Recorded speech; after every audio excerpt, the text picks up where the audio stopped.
Ako ang inyong Lolo Pael. At ako naman si Kabanong. At ito ang aming kwento.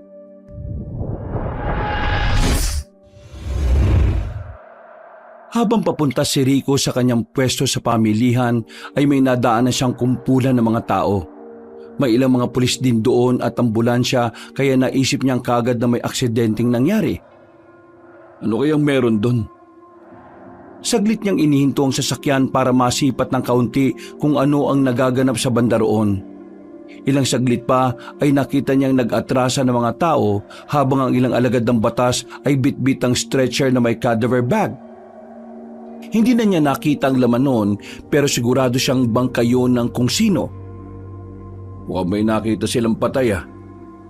Parang ngayon lang ako naka-encounter ng ganito rito ah. Kawawa naman yun kung sino man yung nakita nila. Siguradong malulungkot yung pamilya niya.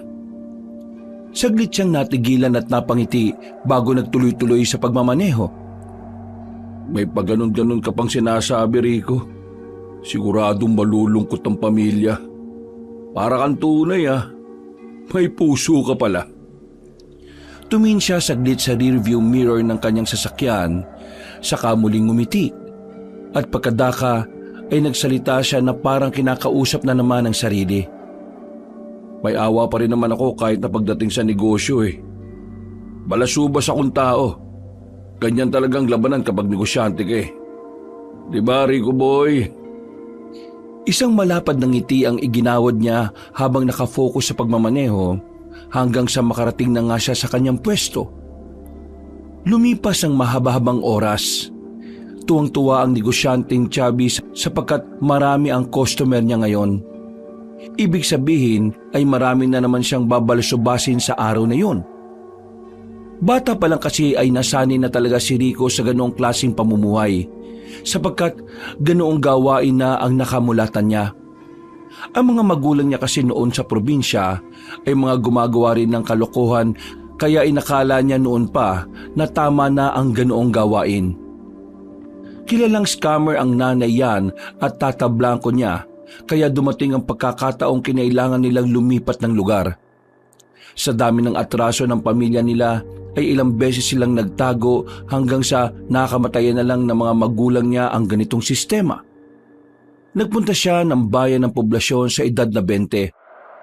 Dahil sa hindi inaasahang pagkakataon, dito ay sinikap niyang mamuhay ng maayos kaya lang sa bandang huli, natulala pa rin siya sa gawaing panluloko ng mga magulang para makasurvive sa buhay.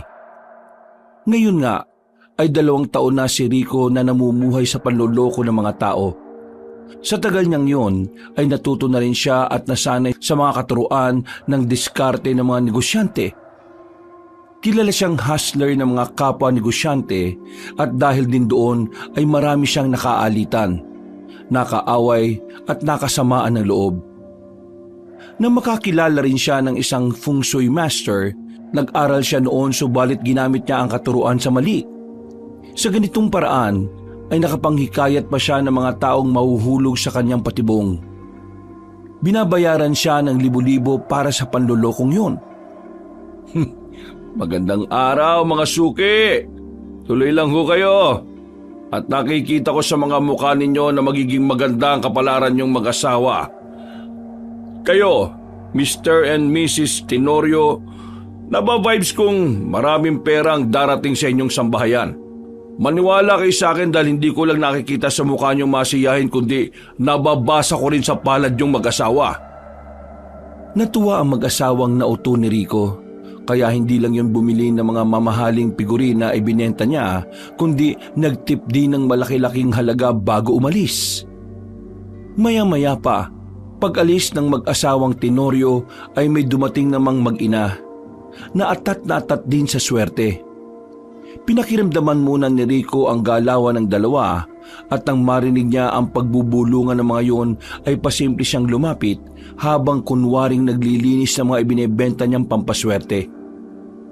Magandang araw sa inyo magkapatid! Ngumiti ang 2 babae at sinabi nilang hindi sila magkapatid kundi mag-ina. Pakunwari namang nagulat si Rico pero ang totoo ay strategy na lang niya yon para maakit ang dalawa na bumili ng kanyang mga paninda.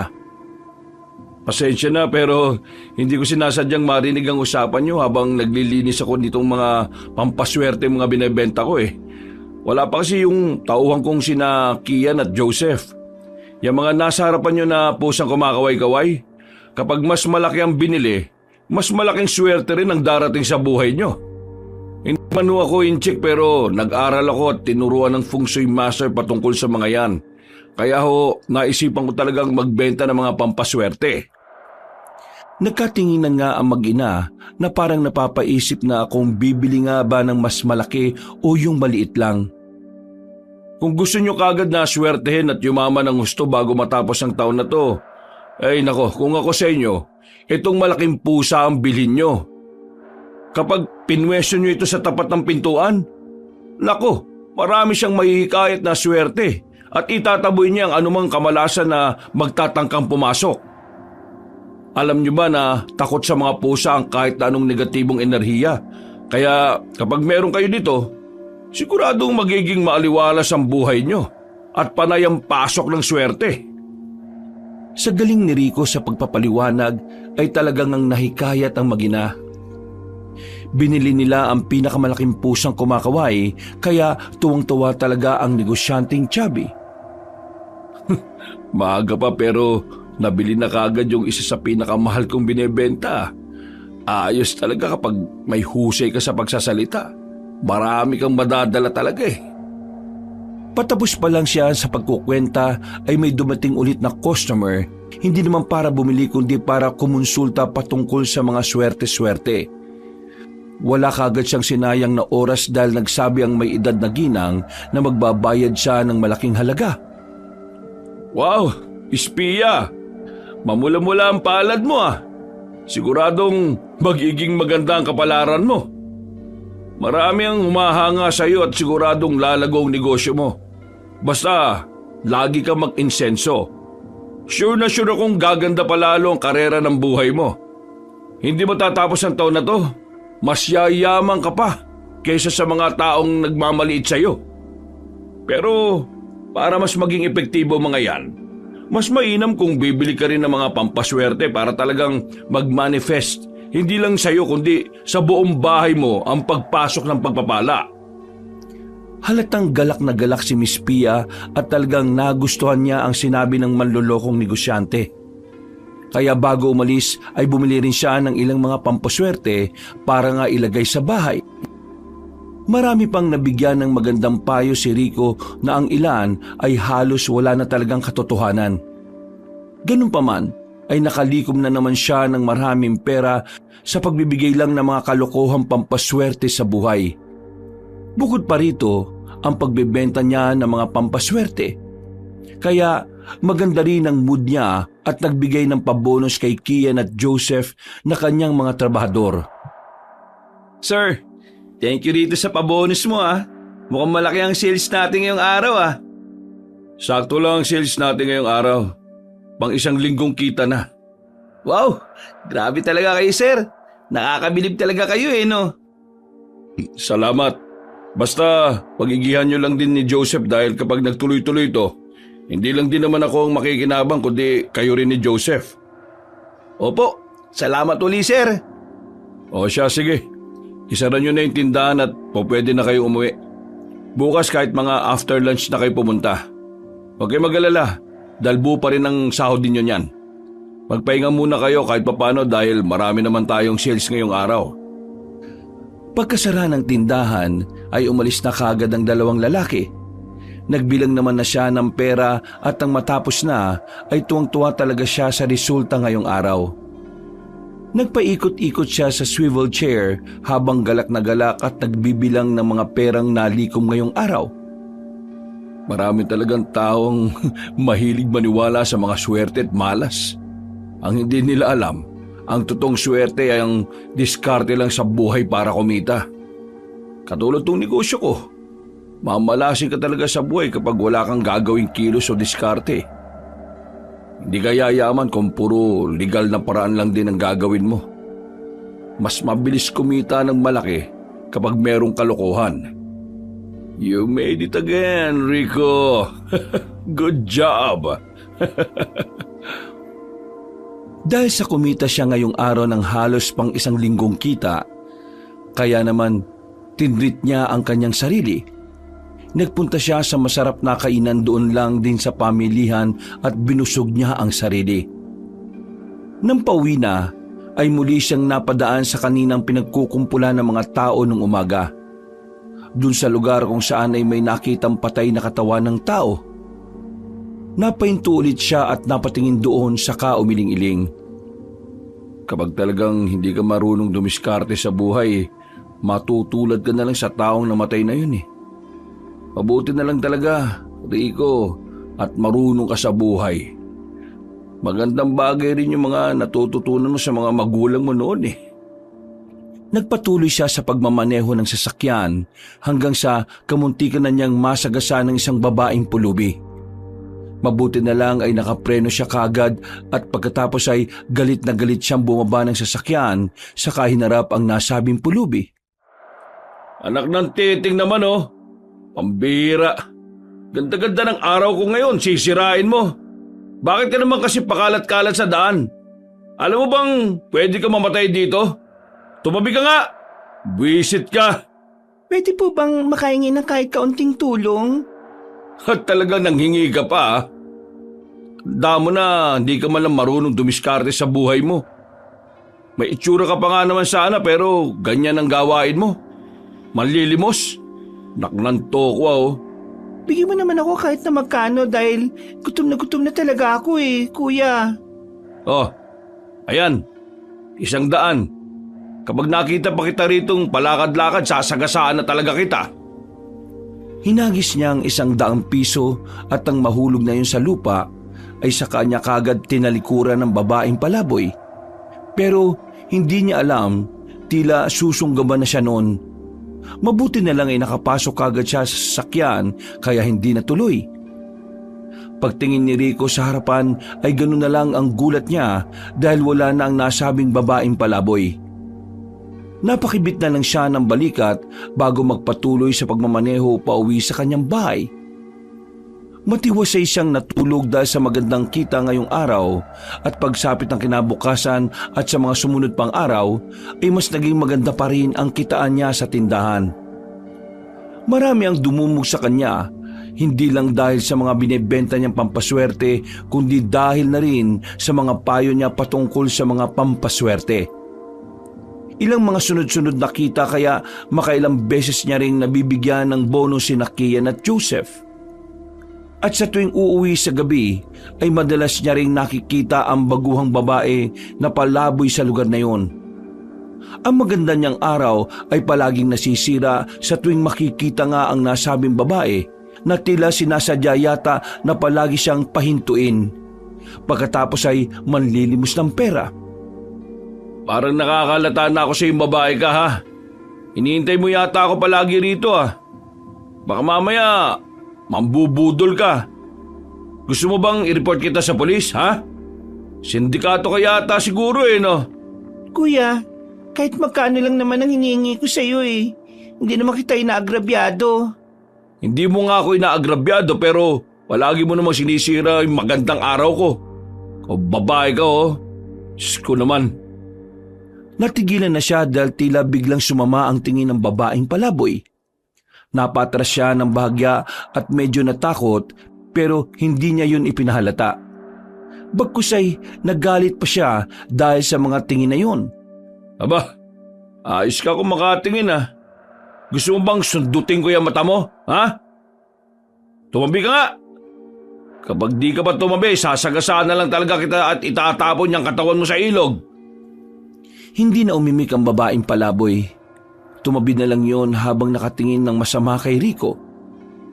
Pagkatapos noon ay nagtuloy-tuloy na ang negosyanteng Chubby paalis sa lugar na yon. Pero hindi pa rin nakontento ang lalaki. Katulad ng sinabi niya kanina, dumaan muna siya sa police station at inireport nga ang tungkol sa bagay na yon. Walang galang na po mga sir. Gusto ko lang sanang i-report yung babaeng palaboy doon banda sa nakaraang may natagpo ang patay. Sa tuwing dadaan kasi ako ron, palagi niyang sinasadyang humarang sa daan eh. Pabuti na lang at malakas ang preno ng sasakyan ko dahil kung hindi, siguradong matagal ko na siyang nasagasaan. Kung maaari ho sana paki-aksyonan at baka may ibang makadali sa kanya. O baka siya ang makapambiktima. Palagi rin kasi yung nanghihingi sa akin na parang sinasadya niya talagang pahintuin ang sasakyan ko eh. Bilang pakonsuelo ay nagbigay siya ng pampalubag na loob sa mga pulis na pangmeryenda at kaunting pera. Pero sa totoo lang, ay labag yun sa loob niya dahil hindi rin siya bilib sa galawan ng mga nasa kinaukulan. Pag-alis sa police station, ay napailing na lang siya habang nagmamaneho. Yung mga yun talaga, hindi kikilos kung walang lagay eh. Grabe na rin talaga mga polis ngayon eh. Hindi ko naman nilalahat pero medyo dumarami na rin talaga mga kailangan pa ng lagay bago umaksyon. Ay nako, buti na lang at mapera ako dahil kung hindi, siguradong lumipad lang sa hangin yung pagre-report ko na yon. Nagtuloy-tuloy na nga siya hanggang sa makauwi sa kanilang bahay. Katulad ng dati ay nakatulog na naman siya ng matiwasay dahil sa magandang kita. Makalipas ang ilang araw ay hindi na nga napapansin ni Rico ang babaeng palaboy kaya natuwa rin siya sa mabilis na aksyon ng kapulisan. Halos 1 linggo pa siyang sinuwerte sa customer kaya masayang-masaya talaga siya. Masaya rin sina Kian at Joseph dahil nga sa pabonus subalit sa hindi inaasahang pagkakataon. Wala talagang baho ang hindi nangangamoy. Biyernes ng umaga, malayo pa lang ay kinawi na siya ni Kian kaya wala pa sa tapat ng kanilang shop ay huminto na siya.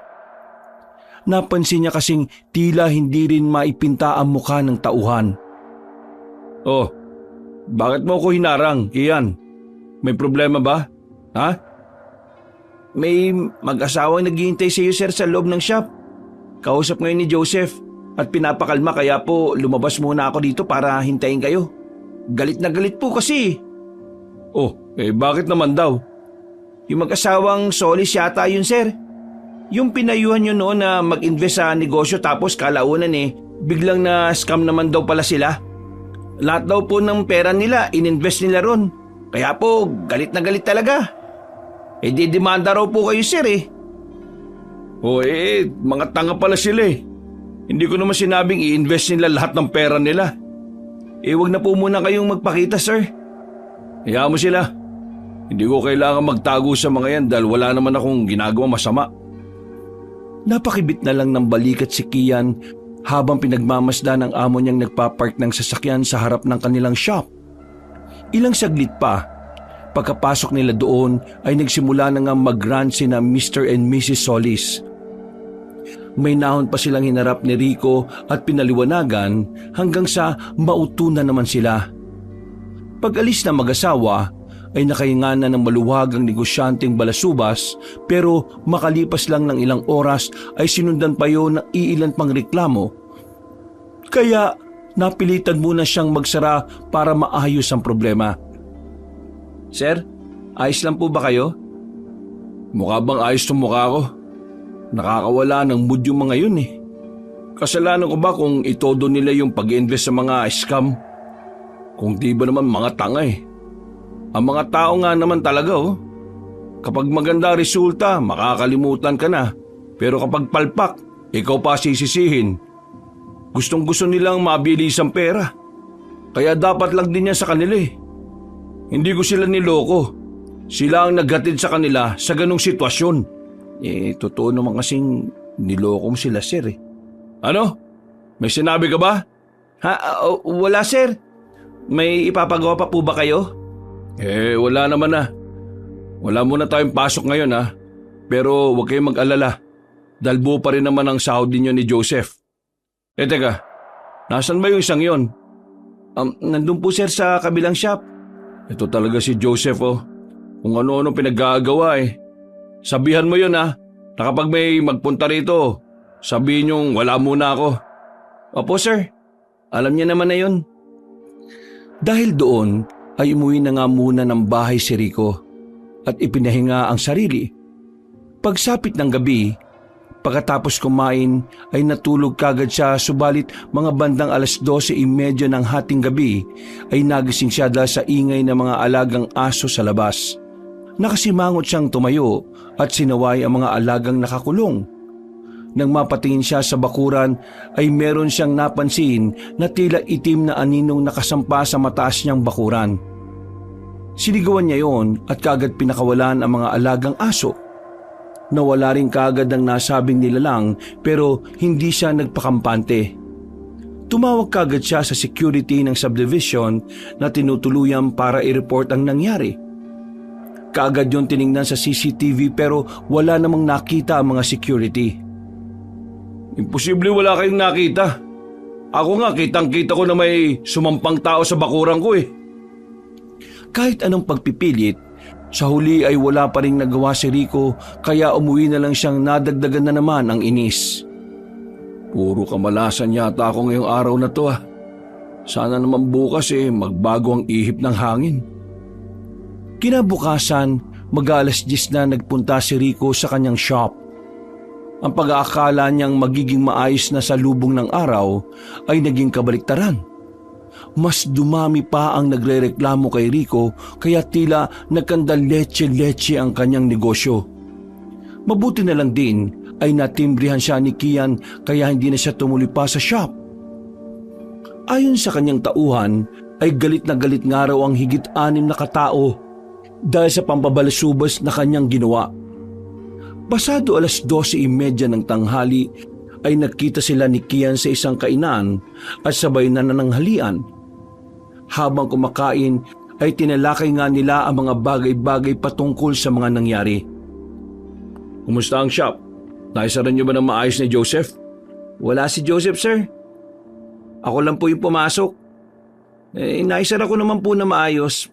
Pero narinig ko, sir, na magdedemanda yung mga naloko niyo raw. Anong naloko ko raw? Mga tarantado pala sila eh. Nakakainit sila ng ulo ah. Bakit sila nagagalit sa akin Nagbigay lang naman ako ng tip. Naniwala sila sa swerte-swerte tapos nung minalas na sila saka sila ngayon magagalit. Ay nako, mga tao nga naman talaga oh. Walang kakunte-kontentuhan sa sarili. Mukhang hindi sila titigil, sir eh. Ano na pong gagawin natin ngayon? Kapag nagpatuloy po yung pagsasara ng shop, baka malugi na po tayo ng husto. Kailangan ko po naman ng pera. Huwag ka mag-alala. Dahil hindi ko naman kayo pababayaan ni Joseph eh. Pero teka, bakit nga ba hindi pumasok yung isang yon? Hindi naman siya nagsabi sa akin. Ang totoo niyan, sir. Alam kong dahilan kung bakit wala ngayon si Joseph. Posibleng hindi na siya bumalik, sir. Anong ibig mong sabihin hindi bumalik? Nahuli ko siya, sir, kaninang umaga na nag-aangkat ng mga ilang piguring malalaki. Hindi ko kagad nasabi sa inyo dahil nagdatingan na nga ho yung mga nagrereklamo.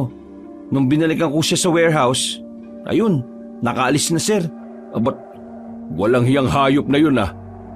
Kapag nakita ko siya, kahit mata niya lalatayan ko. Traidor siyang hayop siya. Nako, pasensya na po, sir. Kung ngayon ko lang nasabi sa inyo. Naging aligaga at nagulat din kasi ako sa dagsa ng mga nagrereklamo kanini. Mabuti na nga lang, nakapagsara ako kaagad. Tatanungin kita ngayon, Kian. Tatraidorin mo rin ba ako katulad ng ginawa ng hayop na Joseph na yon? Sir naman, sa tingin niyo po ba kung tatraidorin ko kayo? Pupunta pa ba ako rito para makipag-usap? Sa 5 taon kong nagtatrabaho sa inyo, napatunayan kong hindi kayo nang iiwan ng empleyado. Kaya nasa inyo po yung katapatan ko. Maraming salamat kung ganon. Dahil dyan, huwag kang mag-alala. Kapag naging maayos na ulit ang lahat, tataasan ko na ang sahod mo. Pero bago yun, sir, kailangan niyo po munang ayusin ang mga atraso niyo. Alam ko yung Kian. Marami ka pang hindi alam pagdating sa pagninegosyo. Sa tingin mo, tatagal ba ako ng 20 years kung hindi ko ginamayang paikot-ikot ng negosyo? Palagi akong may nakareserbang plano. Handa ka bang sumugal at sumama sa akin? Pero sinisiguro ko sa iyo na hindi kita pababayaan bilang tapat na empleyado ko. Nasa inyo po ang tiwala ko, sir. Kung ganon, sige. Ito yung plano ko. Inilahad nga ni Rico ang lahat ng plano niya sa tapat niyang empleyado. Wala namang hindi sinang-ayunan si Kian dahil kailangan na kailangan niya talaga ng pera. Sigurado rin naman siya at nagtitiwala sa sinabi ng kanyang amo. Katulad ng napagkasunduan nila, dahil sa mga nangyayari ay napilitan tuloy magpakalayo-layo ng shop si Rico. Napunta sila ni Kian sa isang tahimik na lugar kung saan bibihira ang katulad niyang dayuhan. Natuwa ang balusubas na negosyante sapagkat napansin niyang ang mga tao sa napuntahan niyang lugar ay tila katulad lang din noon ng tinitirhan nila na probinsya na maraming paniniwala at pamahiin. Sa madaling salita, ay mabilis niyang mapapaikot ang mga taong yon, lalo na at marami siyang alam pagdating sa mga swerte-swerte at malas-malas. Siguradong marami ako ritong magiging pera, Kian. Madaling makuha ang loob ng mga tao rito kaya mabilis tayong yayaman. Talaga po, sir? Oo, magtiwala ka sa akin. Ngayon pa lang, sinasabi ko na sa iyo na magiging doble ang sahod mo kumpara nung nasa poblasyon tayo. Wow, talaga po, sir? Oo, yun na ang kapalit ng pagiging loyal mo sa akin. 5 taon ka na rin naman nang nagtatrabaho kaya deserve mo ang tumaas ang sweldo. Naku, maraming salamat po, sir. Hindi mo kailangang magpasalamat. Pinagtrabahuan mo mga yan. Kaya ano bang iniintay mo? Magsimula na tayo sa pagtatrabaho. Opo, sir. Sinimulan na nga nilang ayusin ang bagong shop. Halos inabot din sila ng 3 araw at pagdating ng opening ay dinubog nga sila ng mga customers. Nagpa-promo rin kasi si Rico ng mga pampaswerteng abubot kaya halos maubos ang paninda nila simula sa mumurahing hanggang sa pinakamahal. Masayang-masaya ang negosyanteng balasubas kaya pagkatapos ng trabaho ay nagtungo sila kaagad ni Kian sa isang magandang restaurant dun sa nasabing probinsya. Maraming salamat, sir. First time ko pong makakain sa ganitong kamahal na restaurant. Grabe! Ang sasarap ng mga pagkain! Sanayin mo na ang sarili mo. Dahil sa mga susunod na buwan, sigurado mapapadalas tayo sa mga ganitong kainan. Mag-hire na rin ako ng panibagong kasama mo para mas mapabilis ang serbisyo natin. Ikaw ang magtuturo sa kanila. Huwag mo silang hayaang maging katulad ng walang hiyang Joseph na yon, ha?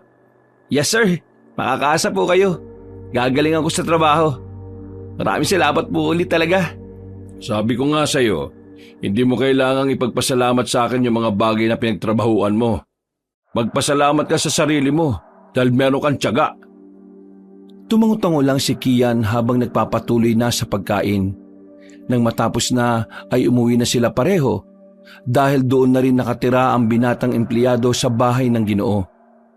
Sa malaking lupain kasi na nabili ni Rico ay may maliit na bahay sa bandang likuran at doon niya pinatira ng libre ang isinamang empleyado.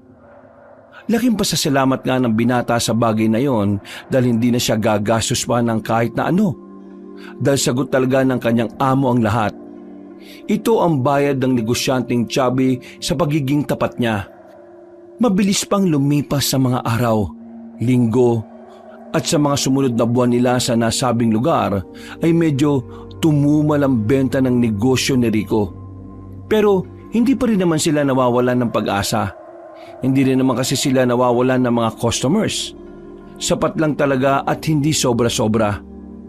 At para hindi maubos ang perang nalikom ng negosyanteng Chubby sa mga panluloko, kaya naisipan niya kumuha ng pwestong gulayan sa talipapa para naman meron siyang ibang kabuhayan. Sila lang ang dayuhan na nagtitinda roon ng gulay, kaya naman ang ilan sa mga nakakakita ay nagtataka habang ang ilan ay pinagtatawanan sila. Sa paglipas pa ng ilang linggo, ay naging maayos na nga ang pakikitungo sa mga ilang taga roon sa talipapa. Nagkaroon na rin si Rico ng mga suki at mga kaibigan sa tindahan ng gulay, kaya tila dito muna siya habang ang tauhan niyang si Kian ang nakatuon naman sa tindahan ng mga pampaswerte. Nagustuhan na rin ni Rico ang ganong kabuhayan kaya nawala na sa isip niya ang panluloko sa mga tao. Kaya sa eksaktong 3 buwan niya sa lugar na yon ay nag-celebrate sila ng pananatili sa lugar na yon. Nagsindi ang lalaking malusog ng insenso at sa kanya ipinalibot ang usok nito sa loob ng bahay. Pagkatapos ay saka siya yumukod sa harap ng altar na kanyang ginawa. Nagsalita din siya ng pasasalamat at pagkatapos ay muli siyang yumukod. Nanood lang si Kian habang tila naninibago sa kanyang amo. Sa pagkakaalam kasi niya talaga ay wala sa bokabularyo noon ang mga ganoong bagay. Si Rico ang klase ng tao na nagtitinda ng mga pampaswerte pero siya ang unang hindi naniniwala rito. Kaya nagtataka talaga ng husto ang binatang empleyado. Nagbago na kaya talaga si Sir? Parang hindi ako sanay sa ganitong asal niya. Ang hirap paniwalaan. Epekto ba to ng pagtitinda ng mga gulay sa talipapa? Hoy, huwag kang bumulong-bulong dyan, Kian. Sumabay ka na sa akin sa pagpapasalamat. Ay, sorry sir. Opo, sige po. Nagdasal na nga sila at nang matapos na ay sinabihan niya ang empleyado na pwede nang magpahinga. Pag-alis ng binata ay naiwan siya roon habang patuloy sa pagdulog sa Panginoon para magpasalamat pa rin. Masarap pala ang ganitong buhay. Wala kang nilolokong tao. Nakaka-relax at ang luwag sa pakiramdam dahil palaging masaya ang puso mo. Hindi ka nagwo-worry kung meron bang magre-reklamo sa'yo. Sana pala talaga noong ko pa ito ginawa at nagpatuloy. Pwede naman pala. Ay nako, salamat po Panginoon dahil tinuruan niyo akong magbago. Nawa po tuloy-tuloy na yung ganitong pamumuhay ko.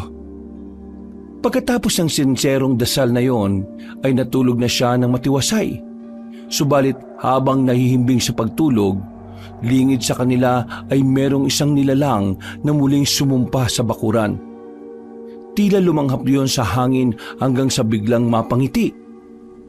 Nang muling magliwanag ang gabi dahil sa paglitaw ng buwan na nagtatago sa kalangitan, ay tila nadiligan ng liwanag ang babaeng nakasampa sa bakuran. Siya rin yung babaeng noon na sumampa sa bakuran ni Rico noong nasa syudad pa. At siya rin ang babaeng pulubi na nireport sa kapulisan kaya napaalis sa lugar. Ang pangalan niya ay Claudia at hindi siya ordinaryong babae lang dahil meron siyang itinatagong madilim na sikreto. Tingnan mo nga naman ang pagkakataon. Dito lang din pala tayo makikita. Humanda ka sa akin ngayon. Sa wakas ay makakaganti na rin ako dahil sa mga pambabalasubas mo sa akin. Pagkasabing yun ng babae ay tumalon din to palayo. At pagkatapos ay isang nakakapangilabot na alulong ng kung anong hayop ang umalingaw-ngaw sa buong tahimik na kabaligiran. Lumipas na naman ang mga araw, linggo at buwan. Nagpatuloy si Rico sa pagtitinda ng kung ano-anong gulay sa talipapa habang si Kian ay nakafocus pa rin sa shop na pampaswerte. Dahil sa pagpupursigi ay lumago ang negosyo niya sa talipapa. Kinailangan niya na talagang kumuha ng tao para makatulong sa pagtitinda ng gulay. Pero pinag-uusapan muna nila ni Kian ang tungkol sa bagay na yon dahil na-trauma na nga siya matapos traidorin ni Joseph. Sir, kailangan niyo po ba ng tindera sa gulayan? Oo. Bakit? May nakita ka na ba? Oo sir.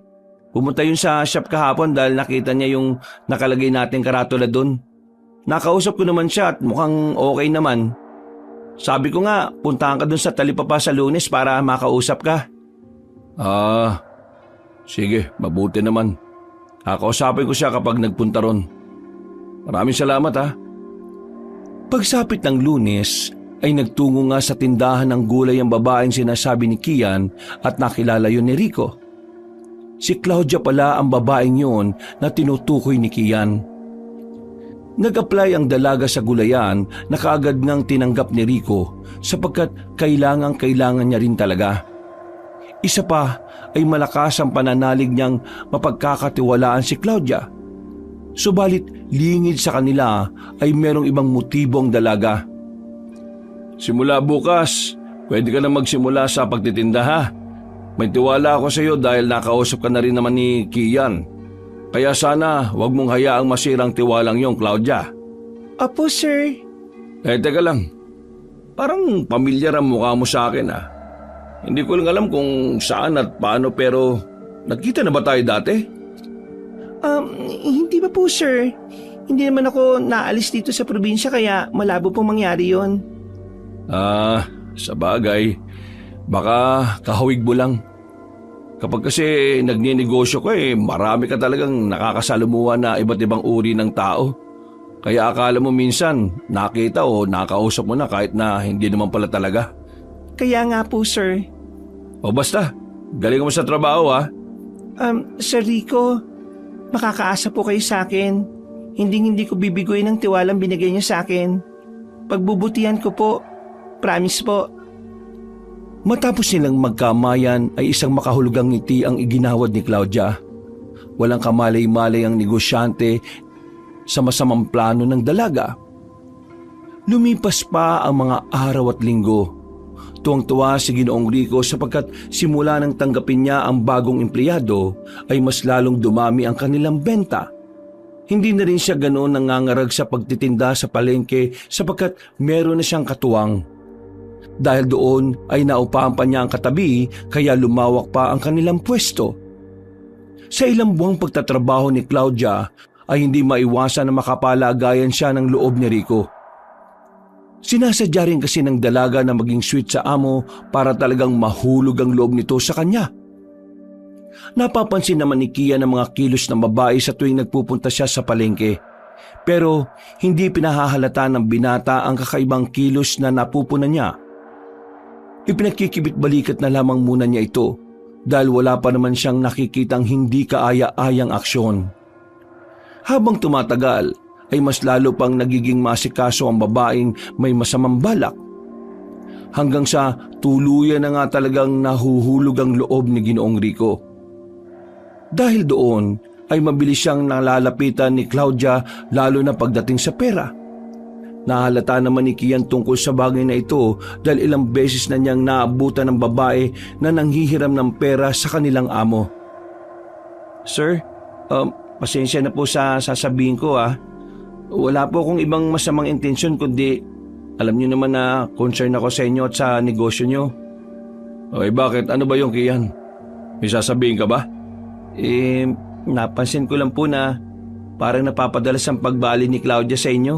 Halos linggo-linggo na lang po sa tuwing pupunta ako dito sa gulayan. Tapos ngayon wala po siya. Yun ba? Nagsabi na sa akin nung isang araw, meron daw sakit yung nanay niya kaya madalas siyang bumabali. Huwag mong masamayin ang pagbabali-bali niya dahil ginagawa rin naman niya yung trabaho niya Ganun po ba, sir? Pasensya na po sa mga nasabi ko Wala yun. Bakit kaya hindi natin siya dalawin sa kanila? Alam mo ba yung bahay niya? Hindi po, sir Pero pwede naman po nating ipagtanong-tanong. Okay, sige. Isara mo na maaga yung shop at magsasara din ako ngayong hapon dito sa gulayan para madalaw natin siya. Opo, sige po. Pagkatapos magsara ng tindahan ay dinalaw nga nila si Claudia pero bigo naman silang makita ang bahay nito. Ayon sa mga napagtanungan nila ay wala naman daw nakatirang ganong babae sa kanilang lugar. Dahil doon ay dismayado silang umuwi ng bahay lalo na si Ginoong Rico. Kitang-kita ni Kia ng galit sa mukha ng kanyang amo kaya pinilit na lang niyang pagaanin ang loob nito. Sir, wag po kayo mag-alala. Bukas kapag hindi pa rin po pumasok si Claudia, hahanapin ko po yung bahay niya para sa inyo. Ako po ang nagrekomenda sa kanya kaya obligasyon kong alamin kung saan talaga siya nakatira. Lalo na't may mga utang pa siya sa inyo. Huwag ka mag-alala yan. Kapag hindi siya pumasok bukas, hayaan mo na lang. Maghanap na lang muna siguro ako ng pamalit sa kanya habang hindi pa siya bumabalik. Hindi na umimik ang matipunong binata. Pinagmasdan na lang niya ang amo na alam niyang hindi maganda ang mood. Pag-alis ni Kian ay malakas na kinalampag ni Rico ang kanyang desk at saka galit na kinuyom ang mga kamao. Sa buong buhay kasi niya ay hindi pa niya naranasan ang ganito. Noon ay siya ang nangdaraya sa mga tao at nanloloko. Hindi niya sukat akalain na ganito pala ang pakiramdam nito. Lingid sa kanya ay nakatingin lang pala si Claudia mula sa hindi kalayuan at napapangisi. Kitang-kita kasi ng babae ang mukha niyang nagdahahalo ang pagkadismaya at lungkot. Habang pinagmamasdan siya ng dalaga, ay nasa anyo siyang aswang at nakakubli sa mga puno. Ngayon alam mo na ang pakiramdam ng dinaraya at pinagkakaitan. Tamang-tama lang talaga ang ginawa ko na mahulog ang loob mo sa akin. Ngayon, hintayin mo pa ang mga susunod kong gagawin balas-subas na negosyante. Natigilan ng dalaga nang mapansin niyang napatingin sa gawin niya si Rico. Mabuti na lang ay nakakubli kagad siya sa pagkalaon ay umalis na din siya kagad sa lugar na yon. Mula sa bintana naman ay nakaramdam ng kakaibang ihip ng hangin ng negosyanteng lalaki. Nagpalinga-linga siya sa labas bago isara ang nasabing bintana at nagbiyahe na papunta sa tinutuluyan nila ni Kian. Lumipas pa ang mga araw, hindi na nga nagparamdam si Claudia, kaya napilitan na munang mag-hire ng bagong tauhan si Rico. Ipinadala ng isa sa mga pinagkakatiwalaan niya sa kapwa negosyanteng si Yano ang isang 35 anyos na binatang si Jordan. Nung una ay medyo dismayado ang Ginoo sapagkat mukha talagang hindi mapagkakatiwalaan ng nasabing binata. Mukha kasi itong adik sa laki ng mata na parang palaging bumabata. Subalit dahil sa tiwala naman si Rico sa kapwa negosyante ay hinayaan na lang niya ang nasabing binata.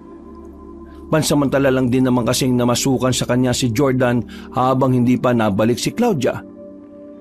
Katulad ng sinabi ng kaibigan ko si Yano, galingan mo sa trabaho ha. Dahil baka kung sakasakali baka kunin na kitang regular kong tindero. Makakaasa kayo, sir. Hindi ko ipapaya si Kuya Yano. Kaya gagalingan ko sa pagbibenta. Mabuti naman kung ganon. Basta, ikaw na lang munang bahala rito kapag wala ko ha. Naituro ko naman sa iyo yung mga dapat gawin.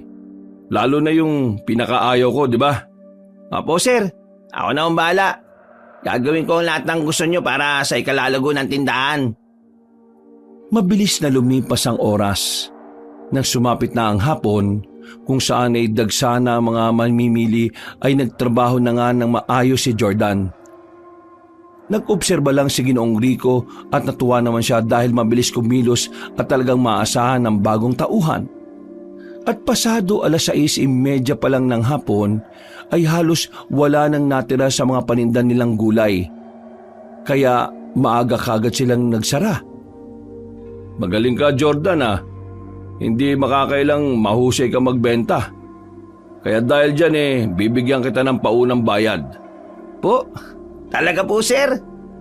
Oo, huwag ka mag-alala dahil bukod pa ito sa sahod mo sa akin. Natuwa lang talaga ako sa pinakita mo kanina. Kunin mo tong 300 piso. Wow, sir!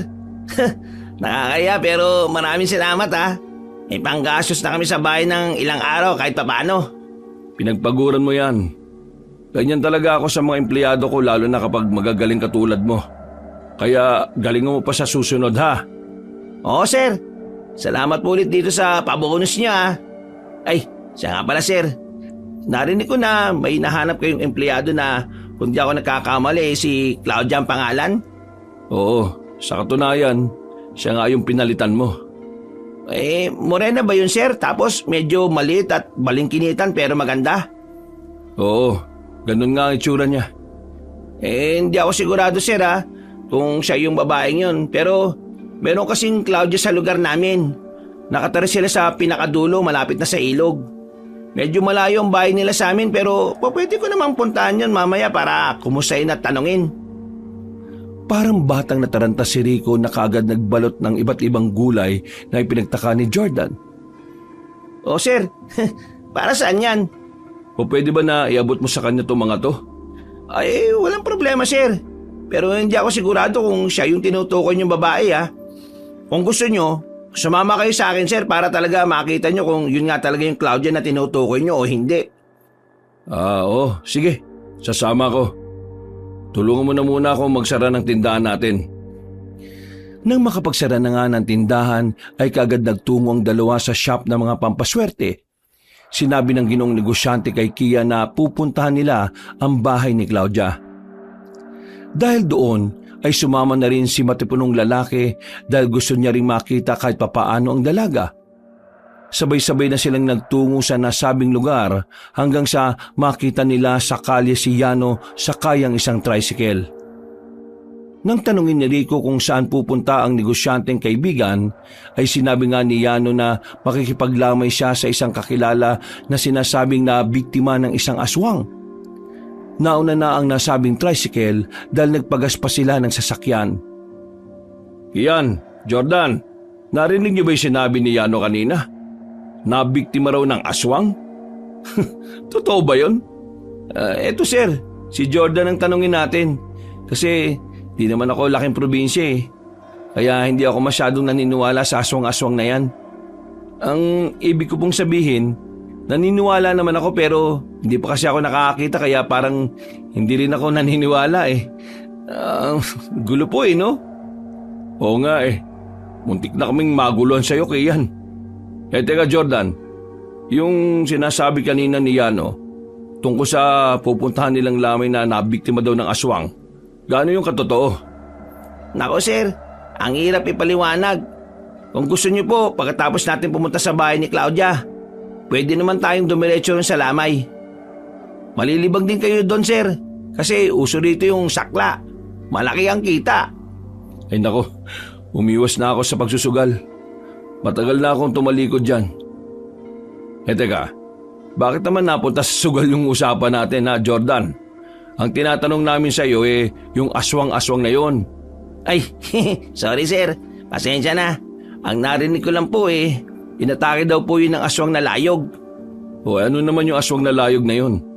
Mas pinagulo mo pa lalo ah. Dito sa probinsya namin sir, ang aswang na layog kilalang kilala yun. Para silang mga taong paniki kung tawagin pero ang kadalasan babae. Nakakatakot ang itsura nila at mapanganib. Pero ang sabi, kadalasan na ang binibiktima lang ng mga layog yung mga halangang kaluluwa. Ganun ba? Totoo naman kaya yun? Nakakita ka na ba ng aswang na layog? Hindi pa rin sir Yun lang, ang ganda na sana ng paliwanag mo eh. Maniniwala na sana ako kaso hindi ka pa rin pala nakakakita. Kasi naman kapag nakakita ako nun, malamang di nyo na ako kasama ngayon. Ang mga nakakakita lang doon sa aswang na layog hindi na rin nabubuhay. Kaya naman pala. May punto rin siya, Kian.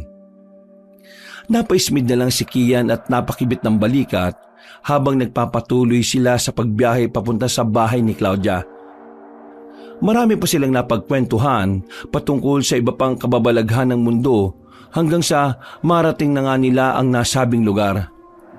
Hindi lang nakatawid ang sasakyan dahil mataas ang tubig sa ilog at abot nito ang tulay. Malakas din ang agos ng tubig kaya delikadong tumawid. Gustuhin man ay hindi na ipinagpilitan pa ni Rico ang sarili. Pinayuhan na rin kasi siya ni Kian at Jordan na sa susunod na lang na araw tumuloy. Sumang-ayon na lang siya at bumalik na lang pero ang mga pinadalang tulong ay iniwan nila kay Jordan. Pag-uwi ng bahay ay nagsindi muna ng insenso si Rico at nagdasal sa kanyang Diyos. Pagkatapos noon ay nag-asikaso na siya ng para sa sariling hapunan. Ilang saglit pa pagkatapos kumain ay nagilamos na siya ng katawan at nahiga na sa kanyang kama. Habang nakatingin sa kisame ay napapaisip siya sa kung anong lagay at dahilan ni Claudia kung bakit hindi nagpapapasok yun sa tindahan nila ng gulay. Sana okay lang si Claudia. Natulog na nga kagad siya ng mahimbing hanggang sa magising siya pasado 12:00 na ng hating gabi. Nakarinig kasi siya ng malakas na kahula ng aso mula sa hindi kalayuan. Pagkatapos noon ay narinig niya si Kian ng malakas na nagmumura mula sa bakuran. Oh, si Kian ba yun? Anong oras na at nag-iingay pa rin siya? Sumilip siya sa bintanang nasa likod ng bahay. Doon nga ay nakita niya ang tauhan na tumatakbo papunta sa kanyang bahay. Bago pa makarating yon, ay binuksan na niya ang pinto at nagtatakang sinalubong ang matipunong lalaki. Oh, ano nangyari sa iyo, Rico? Bakit tumatakbo ka dyan at pasigaw-sigaw ka pa? Sir, may nakita kong napakalaking ibon dun sa likuran ng bakuran natin. Hindi ko nga alam kung ibon ba talaga yun o taong ibon eh. Baka yun na sir yung sinasabi ni Jordan na aswang na layog. Iyan naman. Alam mo bang naalimpungatan ako sa ingay mo? Tapos, yan lang ang sasabihin mo? Totoo yung sinasabi ko sir. Narinig yun naman po yung kahulan ng mga aso, di po ba? Hindi na naituloy ni Kian ang pagsasalita dahil biglang humangin na malakas at pagkatapos noon ay nakarinig sila ng malakas na pagaspas ng kung anong nilalang. Sabay silang napatingin sa itaas hanggang sa makarinig sila ng nakabibiging ungol ng kung anong halimaw. Wala nang inaksayang oras ang matipunong binata. Pumasok na kagad siya sa loob ng bahay kahit di pa siya pinahihintulutan ng amo. Napailing na lang si Rico bago isara ang pinto at naglakad papunta sa sala. Sinundan naman siya ni Kian doon. Sir, pasensya na pero pwede ba na makiusap na dito muna ako matulog? May magagawa pa ba ako nandito ka ng damuho ka. Laki-laki ng katawan mo, matatakotin ka naman pala. Bigla ko na lang kasing naisip sir, yung sinabi ni Jordan. Mahirap na po. Baka magaya pa ako sa sinasabi ni Ginoong Yuna na kaibigan niyang nabiktima ng aswang. Bahala ka sa buhay mo. Matulog ka na lang dyan sa sala at huwag mo na akong iistorbohin na. Bukas ng umaga kapag maaga kang nagising, magluto ka ng almusal. Dahil inistorbo mo ako Sige po sir, maraming salamat po. Naglakad na nga kaagad si Rico sa kanyang silid at bumalik sa pagtulog. Kinabukasan, 6:30 na ng umaga nang bumangon siya. Nag-almusal muna siya ng niluto ni Kian bago magpunta sa tindahan nila sa palengke. Nandun na nga si Jordan pero katulad pa rin ng inaasahan na niya ay hindi pa nga rin dumating si Claudia. Kaya nakaramdam na naman siya ng kalungkutan. Doon niya mas napatunayan na talagang nagkakaroon na siya ng gusto sa nasabing dalaga. Hindi niya maintindihan ang pakiramdam na yon na parang wala siyang gana. Subalit para sa kanyang kabuhayan ay kailangan niyang kumilos kahit ang totoo ay para siyang tinatamad. Nang kumpleto na ang pag-aangkat, ay isa-isa na lang inayos ni Jordan ang mga gulay dahil dumadagsa na rin ang mga mamimili. Jordan, dumaan ba rito si Kian kanina bago magpunta sa shop? Hindi sir Bakit po sir? Wala naman. Sige na at magtinda ka na dyan. Marami na ang customer Oo sir. Nagpatuloy na nga sila sa pagtatrabaho at habang nag-aayos ay siya namang pagdating ng kanilang mga suki. Kaya hindi na naman magkandaugaga ang dalawang lalaki. Halos 1 oras din silang walang hinto sa pagbebenta. Mabuti na lang din ay madaling naubos ang ilan sa mga paninda nila kaya nakapagpahinga sila kahit na papano. Habang nakaupo si Rico ay napansin siya ng tauhan kaya pasimple yung lumapit at kinausap siya. Sir, pasensya na po sa tanong ko Parang iba ang aura nyo ngayon Parang hindi kayo ganun kasigla. May problema po ba kayo? Wala naman. Ang totoo niyan naisip ko lang talaga si Claudia. Kumusta na kaya siya? Ba pa rin ba rin sa tulay? Oo sir Kadalasan inaabot yun ng linggo kapag tumataas ang tubig dun. Teka lang sir. May napansin ako sa inyo Huwag po kayo magagalit May gusto po ba kayo kay Claudia? Uy, ikaw Jordan Alata kasi sa kilos nyo ngayon sir Para kayong teenager. Palagay ko maganda at mabait yung Claudia na yun. Oo, hindi lang siya mabait at maganda. Masipag din siya kaya nagugustuhan nyo talaga siya. Nice naman sir. Para kayong nagbibinata Loko-loko ka rin no? Si Sir Rico naman. Wag na po kayo maya sa akin Susuportan ko rin naman kayo katulad ng pagsuporta ni Kian sa inyo. Ituring nyo na rin akong loyal na tauhan sir. Ay nako, manahimik ka na at magtrabaho. May mga customer na Ay, sabi ko nga Naantala lang ang kanilang pag-uusap sapagkat may 2 maingay na babaeng dumaan sa tapat nila. Pinag-uusapan ng mga yon ang tungkol sa aswang na layog, dahilan para maagaw ang atensyon ng ginoong negosyante. Nang makalayo na ang dalawang babae, ay kaagad napabaling si Rico kay Jordan na nag-aayos na lang ng mga paninda. Doon na siya nagkaroon ng pagkakataong magtanong tungkol sa nasabing aswang.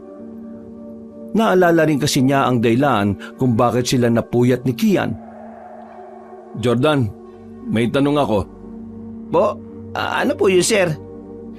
Yung kinuwento mo sa amin kagabi tungkol sa aswang na layog, para ba talaga yung malaking taong ibon?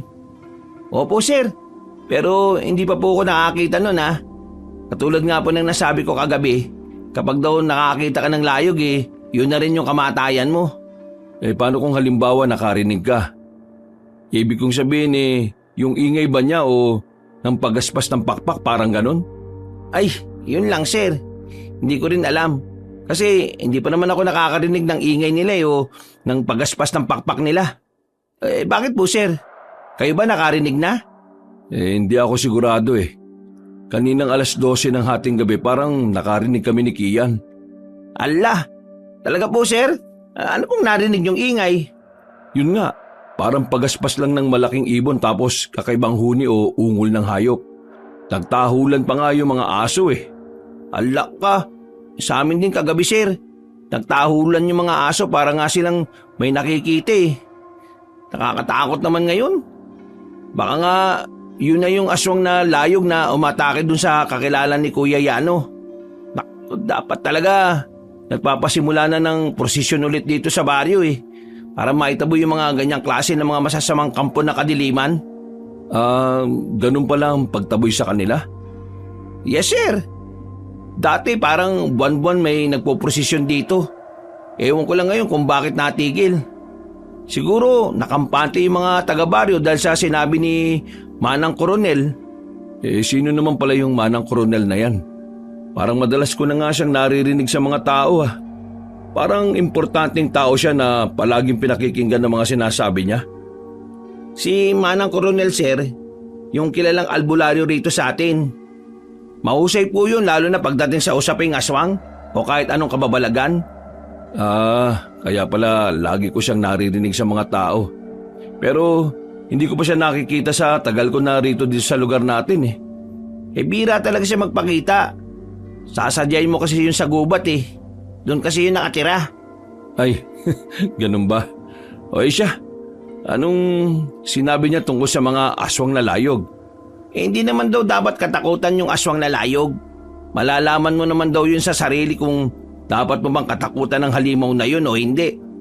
Bakit? Paano malalaman mo sa sarili mo? Dahil ang pinupuntire lang naman talaga yung mga taong halangang kaluluwa o yung mga taong mahilig manloko sa kapwa. Mga manluloko ba? Naamoy daw kasi ng mga aswang na layog yun, sir Hindi kaagad nakapagsalita si Rico dahil tila nag-guilty siya sa sinabi ng empleyado.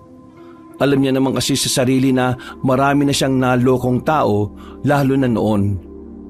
Tila namutla tuloy siya at pinagpawisan ng malamig na napansin ng kanyang tauhan. Sir, okay lang ba kayo?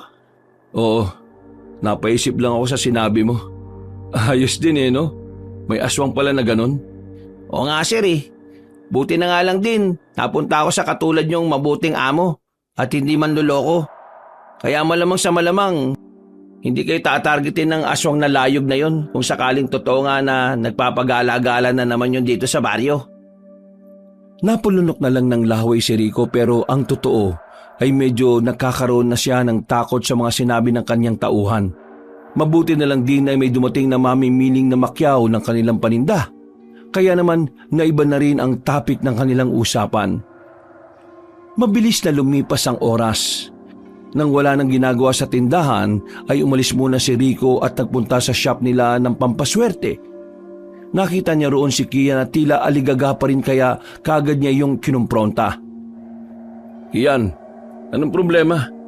Iniisip mo pa rin ba yung nakita mo kagabi?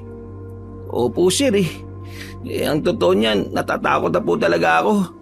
Kung po pwede po sana, magpapaalam muna ako sa inyo na umuwi sa amin. Gusto ko lang pong makita ulit yung pamilya ko. Kailan ka naman babalik? Baka naman hindi ka na bumalik dahil sa takot mo sa aswang na layog na yon, ha? Ay, babalik po ako, sir. Namiss ko lang po talaga yung pamilya ko. Napabuntong hininga na lang si Rico. Pinayagan na rin niya ang matipunong lalaki kahit ang totoo ay napapaisip siya na hindi na ito babalik pa. Nung araw ding yun ay nag-impake na nga si Kian at umalis kaya nagsara muna ang kanilang shop. Pagsapit ng hapon ay bumalik na sa palengke si Rico at muling nagtinda. Nang matapos na ay pinagbaunan ulit ng ginoong negosyante si Jordan ng mga gulay-gulay para ipabigay kay Claudia. Pasado 8:30 ng gabi, mag-isang naghahanap si Rico habang iniisip kung mag-hire pa ba siya ng bagong tao habang wala si Kian. Isara ko na lang kaya muna yung shop. Total, hindi naman na rin masyadong tinatao yung shop at saka hindi na rin ako sanay na mambalasubas sa mga tao. Parang nakukontento na ako sa pagtitinda sa palengke. Ito na talaga yung pagbabagong buhay. Hanggang sa matapos siya kumain, ayun pa rin ang nasa isip niya.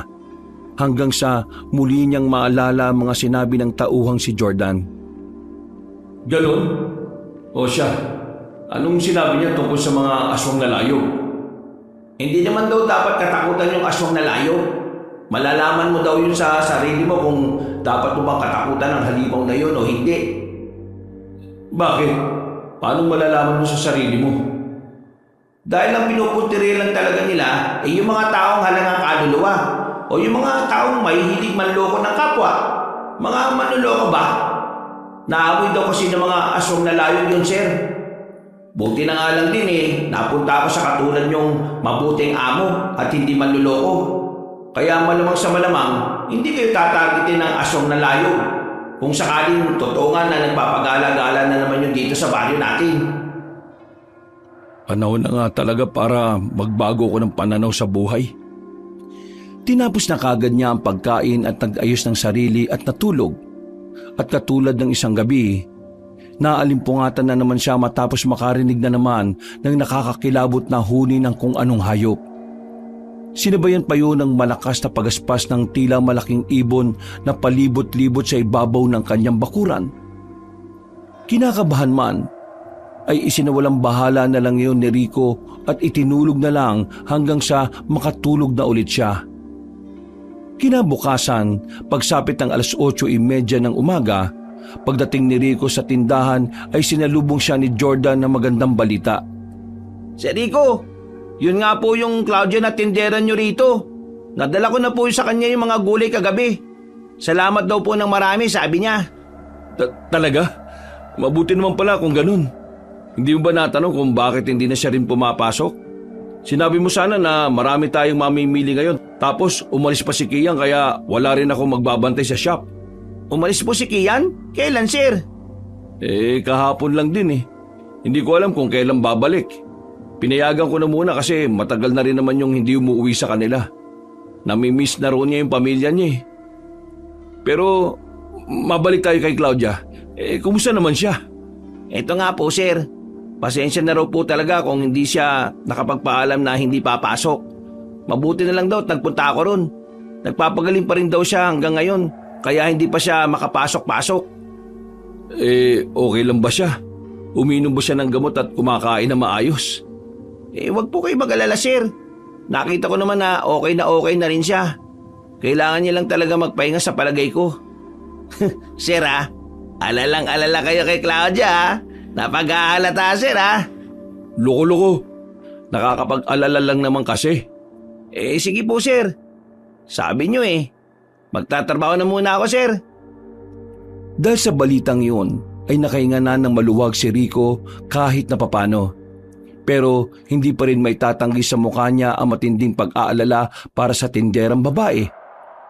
Katulad kahapon ay maganda pa rin ang naging performance ni Jordan.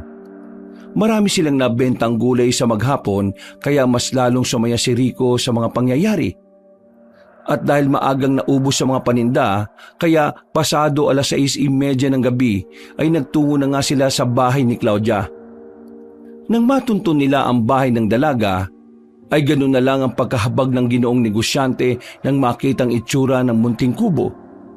Halos pinagtagpi-tagpi na lang kasi ang dampa at sa tingin ni Rico, sa isang malakas na paghampas lang ng hangin ay tiyak na masisira na ang tahanang yon. Kagad tumawag si Jordan at napatigil naman si Rico sa pagmamasid matapos niyang marinig na bumukas na ang pinto ng dampa. Napatingin sila doon pareho hanggang sa tumambad sa kanilang paningin ang isang matandang babae. Namumuti na ang buhok nito. Nakukuba na rin at talata sa balat ang matinding pangungulubot. Nang lumapit ito sa kanila, ay doon mas nakita ni Rico ang mukha ng matandang babae na medyo namumuti na ang mga mata. Kaya hindi mapagkakailang nakakatakot siya. Iba rin ang na-vibes niya sa aura ng matandang ginang. Pakiwari ng ginoong negosyante, habang pinagmamasdan niya yun ay parang may kung anong madilim na puwersang bumabalot sa pagkatao nito. Saglit siyang nawala sa konsentrasyon sapagkat tila ba bumigat ang kanyang pakiramdam. Hindi niya namalaya na unti-unti na palang nagtatayuan ng mga balahibo niya sa braso at batok. Dahil doon ay pasimple at salitang siyang napahima sa magkabilang braso bago sa batok. Pagkatapos noon ay napayukod siya dahil sa kakaibang lamig na naramdaman. Pasimple niya rin siniko si Jordan sa bumulong dito. Hindi mo naman sinabi sa akin kahapon na may kasama pala si Claudia. Sana nagdala pa ako ng ibang pasalubong. Pasensya na sir. Hindi ko rin po talaga alam. Dito lang kasi kami kagabi nag-usap sa tapat ng bakuran niya Natigil na sila sa pag-uusap dahil umububo ang matandang babae. Pagkadaka ay saka na ilang na minasdan ng dalawang lalaki ang tila nakakatakot na matandang ginang. Magandang gabi po. Ako po pala si Jordan. Yung dumalo kagabi rito sa inyo. Kasama ko po ngayon yung amo ko, si Sir Rico. Siya po yung nagbigay po ng dala kong gulay kagabi kay Claudia. Magandang gabi po. Itatanong lang po sana namin kung nandito ba ngayon si Claudia? Sinamaan sila ng tingin na matandang babae at pagkatapos ay saka nun sinabi na nagpapahinga si Claudia at hindi na pwedeng abalahin pa. Dahil doon ay nag-iwan na lang ulit ng mga gulay sina Rico at Jordan saka kaagad na nagpaalam. Pero paalis pa lang sila ay tinawag sila ulit at pinapasok sa loob. Nagkatinginan lang ang mag-amo at sa huli ay hindi na rin sila tumanggi. Nakakatakot kasi kung makatingin ang matandang babae sa kanila. Nang nasa loob na ng dampa, ay nagpakilala yun sa kanila bilang si Manang Rosalia na lola pala ng dalaga. Nang makita ni Rico si Claudia ay kaagad sumigla ang kanyang pagkatao. Para siyang nabuhayang bigla. Sa kabilang banda ay nakangiti lang ang dalaga habang pakunwaring nahihiya. Iniwan na sila ni Manang Rosalia na bigla na lang nawala na parang bula. Nakarinig din sila ng tila malakas na pagaspas ng ibon sa hindi kalayuan. Pero hindi na nila yun pinansin dahil napatuon na ang atensyon ng lalaking negosyante sa magandang dalaga. Pasensya na sa inyo, lalo na sa iyo, Sir Rico. Naabala pa kayong dumalaw. Wala naman akong may hahandog o may hahanda sa inyo Grabe naman sa may hahandog. Napakalalim. Pasensya na talaga. Huwag yun na rin pansinin si Lola Rosalia. Ganun talaga yun. Salamat ulit sa pagdalaw gustong-gusto na kasing makita ka ni Sir Ouch! Ay, sorry Sir, biro lang. Huwag mo nang pansinin yung pinagsasabi nitong si Jordan. Mabuti naman at ayos ka lang ngayon. Natutuwa ko makita ka. Kailan ka ba babalik sa tindahan? Wala kasi ngayon si Kian Umuwi muna sa kanila. Ayoko namang mag-hire ng bagong tao dahil kayo-kayo lang naman ang pinagkakatiwalaan ko. Halata namang wala kang pinagkakatiwalaan dahil ang balasubas ay takot sa kapwa balasubas. Bakit bumubulong ka? Hindi kita marinig, may sinasabi ka ba?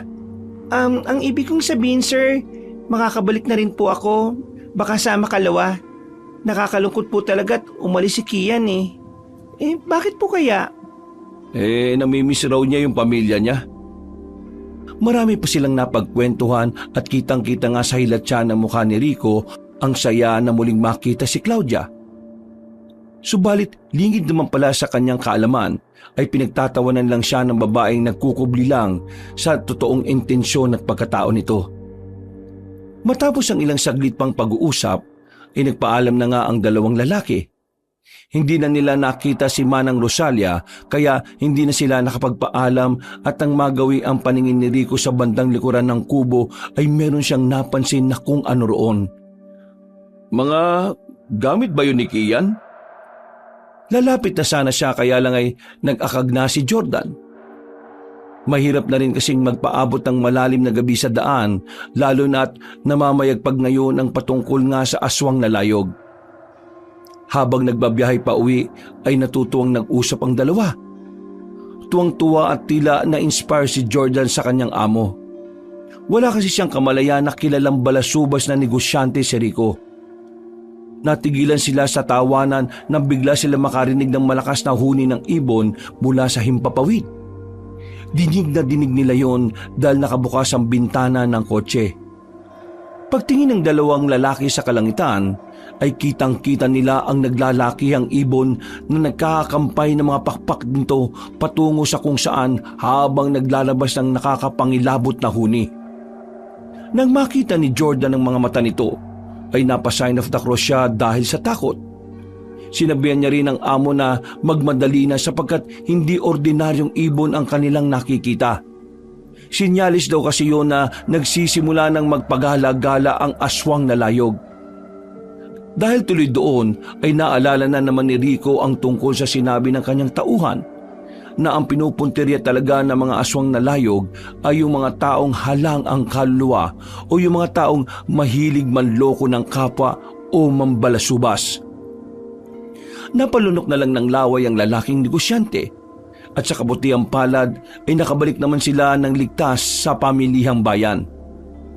Makalipas pa ang ilang sandali, pagka-uwi ni Rico sa tinutuluyan niyang bahay ay kaagad siyang nagsindi sa altar at nagpasalamat sa Diyos.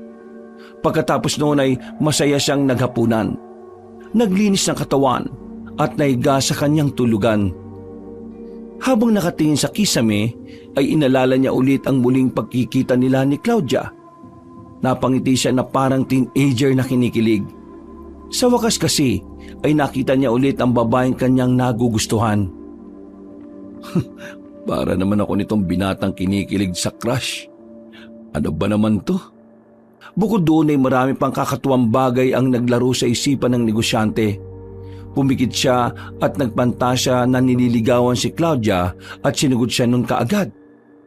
Ikinasal sila, nagsama sa iisang bahay, nagkaroon ng mga anak, saka naging masaya at masagana ang buhay. Napapangiti siyang pinagpapanta siya ng tungkol sa bagay na yon habang nakatitig sa bubungan hanggang sa bigla na lang siyang nakarinig ng nakakakilabot na alulong ng aso mula sa hindi kalayuan. Sinundan yun ng tahulan ng mga aso kaya napaismid lang siya. Bakit kaya palagi na lang nagkakahulan ng mga aso? Sana naman kung totoo talaga yung aswang na layog na yun, mahuli na ng mga kinauukulan. Masyado na kasing nakakapekto sa buhay ng mga taga-baryo. Hindi pa man niya natatapos ang pagsasalita, ay nakarinig na siya ng malakas na kalabog mula sa bubungan ng kanyang bahay. Napabalikwas siya ng bangon sa sobrang pagkabigla at napamura pa habang napapatingin sa itaas. Ano ba yun? Naknanto ko naman oh. Lumabas kaagad siya ng kwarto at nagpunta sa sala. Kinuha niya ang baseball bat na nasa likod ng pinto, saka lumabas ng bahay, dala na rin ang flashlight. Nagkakahulan pa rin ang mga aso habang ginagala niya ang flashlight sa madilim na bubungan. Nakarinig din siya ng mahihinang pagaspas ng tila malaking ibon hanggang sa maramdaman na niya ang malamig na samyo ng dulot nito. Mas lalo siyang nagulat nang makitang tila may gumugulong-gulong sa bubungan ng kanyang bahay. Ano yun? Nanlaki mga mata niya habang natitigilan sa nakita. At mas lalong siyang nagimbal nang lumagpak na nga sa lupa ang bagay na nahulog sa bubungan ng bahay. Kitang-kita ang matinding pagkasindak sa kanyang mga mata nang makita ang pugot na ulo ni Kian. Dilat ang mga mata nito habang nakalawit ang dila. gumugulong-gulong yon hanggang sa huminto sa kanyang harapan. Kian! Kaagad nang ilabot si Rico. Nagsimula ring gumapang ang kilabot na yon sa buo niyang pagkatao na parang mabilis na daloy ng kuryente. Naistatwa rin siya hanggang sa dahil sa matinding panginginig ng katawan ay nabitiwan niya ang flashlight. Kasunod noon ay mas lalong lumakas ang ugong ng pagaspas ng malaking ibon. Dahan-dahan siyang tumingala hanggang sa makita ang mas lalong nagpasindak sa kanya. Ang aswang na layog na tinutukoy ni Jordan. At tama nga ang naikwento sa kanya dahil malataong paniki ang kanyang nakita. At nakakatakot ang pagmumukha nito na parang talagang isang halimaw. Matapos magkampay ng mga pakpak, ay lumapag yon sa bubungan habang nakatingin kay Rico na tila natutuod pa rin. Pagkatapos noon ay bigla yung humalakhak na parang isang demonyo. Dahil doon, pinilit ng ginoong negosyante na ikilos ang namamanhid niyang katawan. Ginawa niya ang makakaya niya para makagalaw habang naghahabol ng hininga. Unti-unting bumigat ang kanyang pakiramdam habang pinakikinggan ng palakas na naghahalakhakang demonyo. Hanggang sa nakita niya ang mukha ng aswang na layog. Nanlaki ang mga mata niya dahil doon. Claudia? Kumusta, Rico? Magandang gabi sa'yo. Gusto ko lang magpasalamat sa pagdalo mo sa akin kanina. At para sa kaalaman mo, ibinalik ko na si Kian para naman hindi ka na mawala ng tapat na tauhan. Anong ibig sabihin nito? Isa kang aswang? Oo, isa akong layog, Rico. Hindi mo ba ako natatandaan? Hindi ka ba napapatpat sa lugar na ito ay nagkita na tayo? Ako yung babaeng pulubi na pinagtabuyan mo noon at muntik ng sagasaan. Anong sinasabi mo? Hindi kita maintindihan. Isipin mo mabuti bago kita patayin at pagpestaan ng laman loob mo. Dahil doon, natatakot man ay wala siyang nagawa kundi alalahanin ng sinabi ni Claudia. Hanggang sa nagbalik na nga sa kanyang isipan ang mga nangyari bago siya lumipat sa lugar na yon. Muli siyang napatingin sa asawa habang takot na takot pa rin. Ikaw nga yun. Kaya pala parang pamilyar ka sa akin.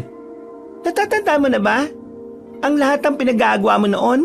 Ang pambabalasubas mo sa tao? Amoy na amoy ko ang kasamaan sa iyo, Rico. Kaya hindi ka dapat mabuhay. Hindi kayo dapat mabuhay ng tauhan mong si Kian. Walang kasalanan dito si Kian. Tapat siyang tauhan. Bakit mo siya dinamay, Claudia? Manahimik ka. Huwag kang makunwari na totoong nag-aalala ka sa tauhan mong yon. Walang ibang mahalaga sa iyo kundi ang sarili mo lang. Lahat ay kaya mong dayain. Lahat ay kaya mong gawa ng masama. Katulad ko noong nagpanggap ako na isang pulubi. Kaya ngayon, humanda ka dahil oras na para pagbayaran mo ang lahat ng mga pagkakasalang ginawa mo. Pero maniwala ka sa akin, Claudia. Nagbago na ako. Hindi na ako yung mandarambong na taong yon. Inalis ko na ang lahat ng yon sa sistema ko. Tinalikuran ko na ang pagiging negosyanteng balasubas. Simula nang makilala kita. Tila natigilan ng aswang na layog matapos siyang marinig. Kitang-kita rin sa hilatya ng kanyang mukhang aswang ang biglang paghinahon. Para siyang nabuhusan ng malamig na tubig at nahimasmasan. Pagkatapos noon ay muli siyang napasinghap at nagkampay ng pakpak na 3 beses bago matalim na hinarap si Rico na takot pa rin. Unti-unti niyang naamoy ang lalaking negosyante at namilog ang mga mata niya nang mapagtanto na totoo nga ang sinasabi noon, na nagbago na siya ng pananaw dahil hindi na niya naamoy ng husto ang kasamaan. Naalala nga rin ni Rico na natatanda ng aswang na layog ang amoy ng isang taong may masamang budhi. Anong ibig sabihin nito? Hindi ba, Claudia? Alam mo kung paano ako nagbago. Naamoy mo yon. Kaya maniwala ka sa akin. Pakiusap. Bigyan mo ako ng pagkakataon. Nang tila tatalima na si Claudia ay bigla silang nakarinig ng isa pang nakakakilabot na huni ng kung anong halimaw mula sa hindi kalayuan. At pagkatapos noon ay mabilis nga ang sumunod na pangyayari. Sa isang iglap ay bigla na lang sumulpot sa harapan nila ang isa pang aswang na layog. Mas malaki yung kay Claudia at mas mabagsik. Nagkampay-kampay yun ng mahabang pakpak na itim habang palapit kay Claudia na nagulat din sa mga pangyayari. Lola Rosalia, anong ginagawa mo rito? Huwag kang magpapalinlang sa taong yan. Kailanman ang masamang tao ay hindi magbabago. Pero hindi ko na naamoy sa kanyang kasakiman, Lola. Tumigil ka, Claudia. Huwag kang maging marupok. Huwag kang magpabitag sa sinasabi mong taong yan. Dahil sa huli, ikaw rin ang mapapahamak. Alalahanin mo ang nangyari sa iyong kapatid dahil sa pagmamahal ni Gretchen sa isang tao. Napatay siya at nalinlang. Gayon din ang mangyayari sa iyo kaya patayin mo na ang lalaking yan bago pa ako ang gumawa. Habang abala ang maglola ay sinamantala yun ni Rico. Pinilit niya ang sarili na makakilos hanggang sa magawa nga niya ng dahan-dahan. Pero nakita naman siya ni Manang Rosalia kaya hindi nag-asaya ng oras sa matandang aswang na layog. Mabilis yung lumipad para atakin si Rico na nadapa sa lupa dahil sa matinding takot. Nang akala ng negosyanteng lalaki na katapusan na niya, ay napapikit na lang siya. Pagkadilat ng mga mata ay nakita niya sa himpapawid na tila nag-aaway ang dalawang aswang na layog. Sa pag-aaway ng mga yon, ay umiktad sila sa mga kapunuan. Kasunod noon ay nagkahulan na naman ng mga aso at meron pa nga na umaalulong. Diyos ko po, sana pa naginip lang itong nangyayaring to sa akin. Naudlot na siya sa pagsasalita matapos masagi ang ulo ni Kian na nakadilat at nakatingin sa kanya. Napapikit na lang ulit siya at nagpatuloy sa paggapang hanggang sa makabalik sa loob ng bahay. Nang nasa pintuan na siya, ay saglit niyang pinagmasdan ang pugot na ulo ng tapat na tauhan. Hanggang sa hindi niya namalayang napapaluhan na siya. Sorry, Kian. Nang dahil sa akin napahamak ka pa. Hindi ka man lang nakauwi sa pamilya mo. Eksaktong pagkatapos niya yung sabihin, ay nakarinig na naman siya ng mga kalabog sa bubungan.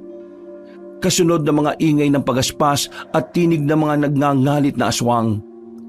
Kagad niyang isinara ang pinto at takot na nagmatsyag sa bubungan. Narinig pa niya ang pagtatalo ng maglolang layog habang nagpapambuno. Kung alam ko lang na magiging matigas lang din ang ulo mo, hindi na sana kitang kinupkop at hinayaan na lang din kitang matugis noon. Dahil sa kagagawan mo ito, inilantad mo ang ating sikreto nang dahil lang sa negosyanteng balasubas na yan. Lola, makinig kayo. Nakikiusap ako. Paganayan niyong mabuti ang inyong pandama at pangamoy. Lawakan niyo ang pangunawa niyo at mararamdaman niyong totoong nagbago si Rico. Pare-pareho lang sila. Dapat sa kanila'y mamatay. Kaya papatalimahin kita at patitinuin at pagkatapos papatay ko sa harapan mo ang lalaking yan. Nang marinig yun ni Rico ay hindi na rin niya alam kung ano ang gagawin. Natatakot siyang mamatay pero natatakot din naman siya na mayroong mangyaring masama kay Claudia. Totoo naman kasi talaga ang pagsintang nararamdaman niya ngayon sa dalaga, kahit pa nalaman niya ang totoo nitong katauhan. Napasandal siya sa isang gilid habang nakapikit at nag-iisip kung ano ang dapat na gawin. Umilos ka na, Rico. Kapag hindi ka pa umalis sa lugar na ito, sigurado mamamatay ka sa asong lalayog na yun. Umalis ka na, bilis! Sa sobrang inis ay nasampal niya pa ang sarili kasunod ng pagsuntok sa dingding. Doon ay para siyang natauhan at nahimasmasan kaya matapang siyang tumingala habang pinakikinggan ng ingay sa bubungan. Pagkatapos noon ay napabuntong hininga na lamang siya ng malalim habang nakakuyom ang mga kamao. Bahala na. Mamamatay na kung mamamatay. Gagawin kong inaiisip kong tama. Matagal niyang binuksan ang pinto at lumabas ng bahay saka sumigaw ng ubod lakas. Dahil doon ay nabaling ang atensyon sa kanya ng dalawang aswang na layog na nag-aaway. Tumigil na kayo sa pag-aaway nyo.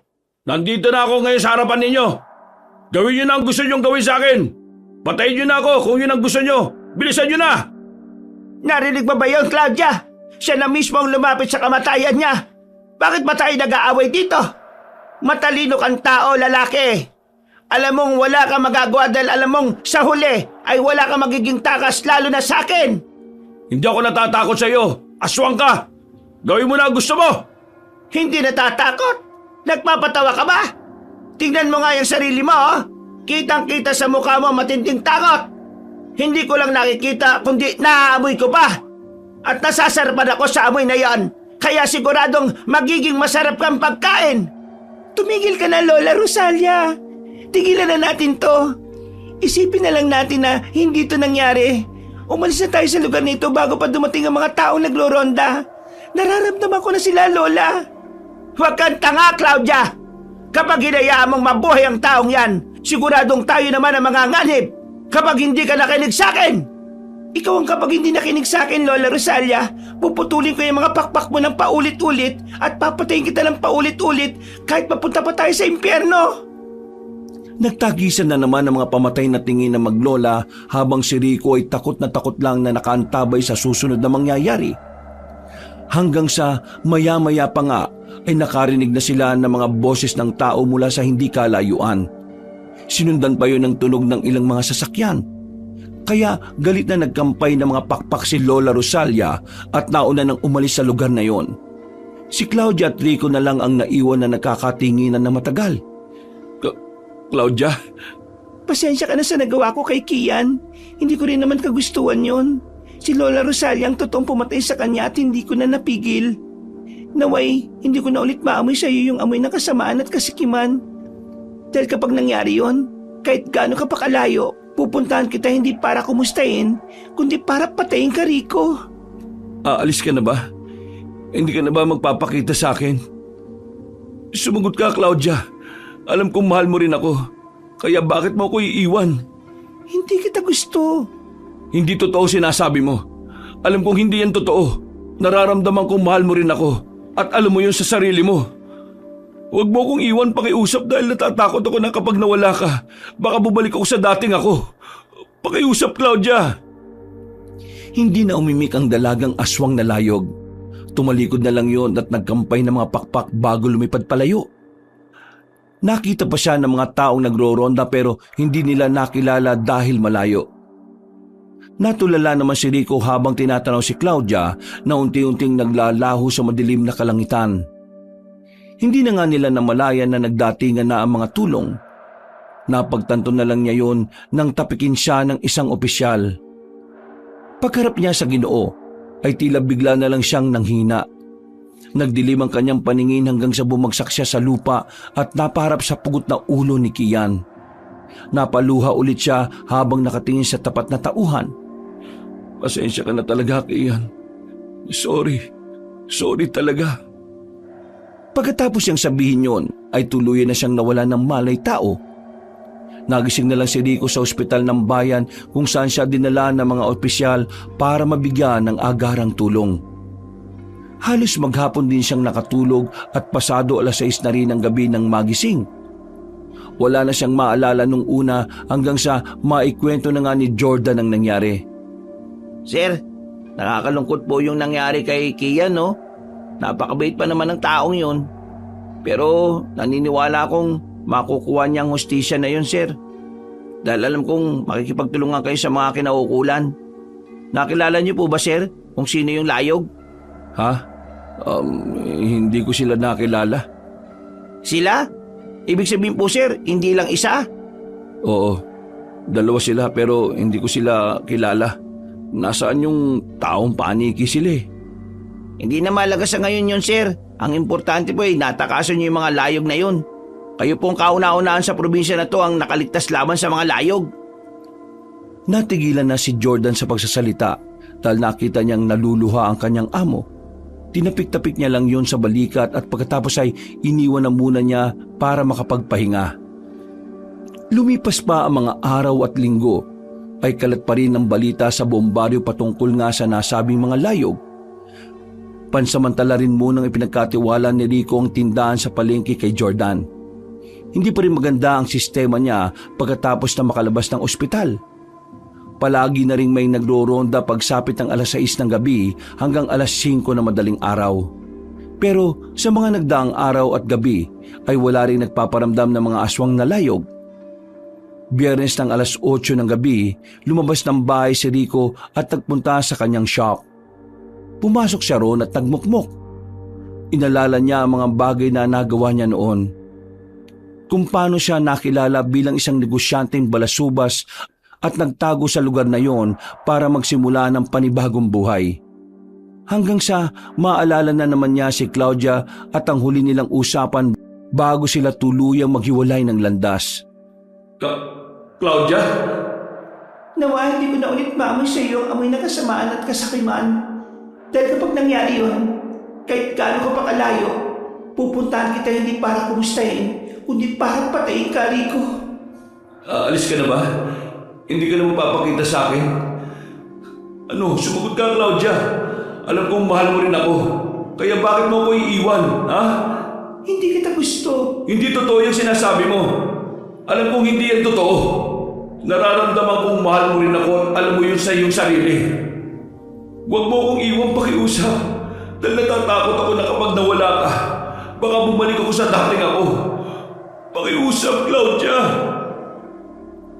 Napabuntong hininga na naman siya ng malalim matapos ang pagbabalik tanaw na yon. Hindi man lang ako nakakuha ng matinong sagot sa iyo. Pero alam kong totoo rin ang nararamdaman ng pagmamahal sa akin, Claudia. Bakit mo naman ako iniwan? Pambihira naman, oh. Pagkatapos ng sentimentong yon, ay nakaisip siya ng isang paraan upang tuluyan ang talikuran ng dating gawi.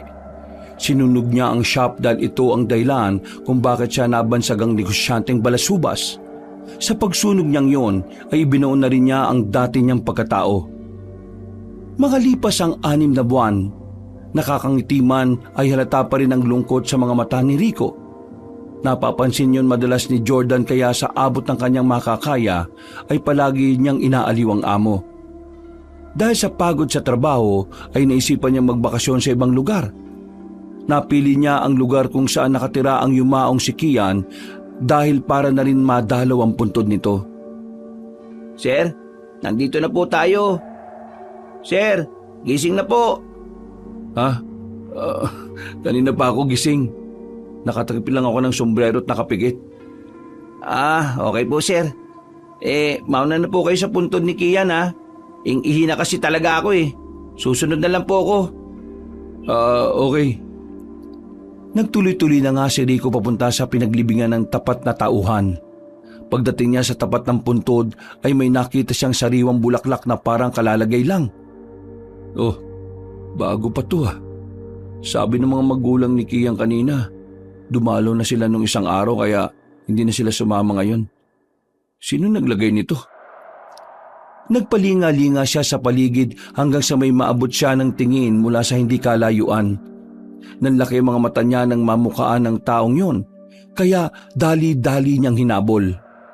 Nang paliko na sa puno ay sinalubong niya ang taong yon at hindi nga siya nagkamali kung sino yon.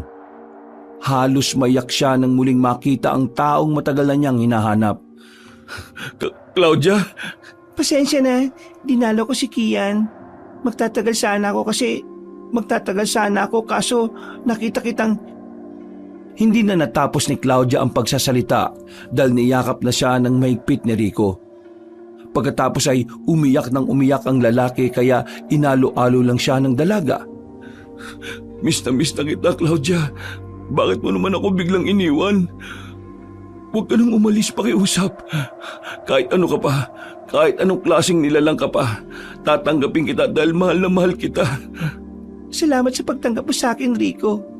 Mahal na mahal din kita pero makaibang mundo natin. Kaya hindi talaga po pwede. Gawin mo na lang din akong katulad mo. Hindi pwede, ano ka ba? Pasaway ka? Hindi ako nagbibiro. Gawin mo akong katulad mo. Gawin mo akong isang layog para kung sakaling makaharap kami ng lola mo malalabanan ko siya. May pagtatanggol kita. Salamat, Rico, pero wala na si Lola Rosalia. Hindi mo na kailangan maging katulad ko. Huwag ka mag-alala dahil kahit nasaan ka, nandun din ako. Pangako yan kaya huwag kang malungkot at umiyak dyan. Pagkapunis ng luha ay biglang may pamilyar na boses na narinig si Rico mula sa bandang harapan. Napabalikwas siya ng bangon at doon niya napagtanto na nananaginip lang pala siya. Pasimple niyang pinunasan ng luha para hindi mapansin ni Jordan na siyang nagmamaneho ng sasakyan. Sir, nandito na po tayo.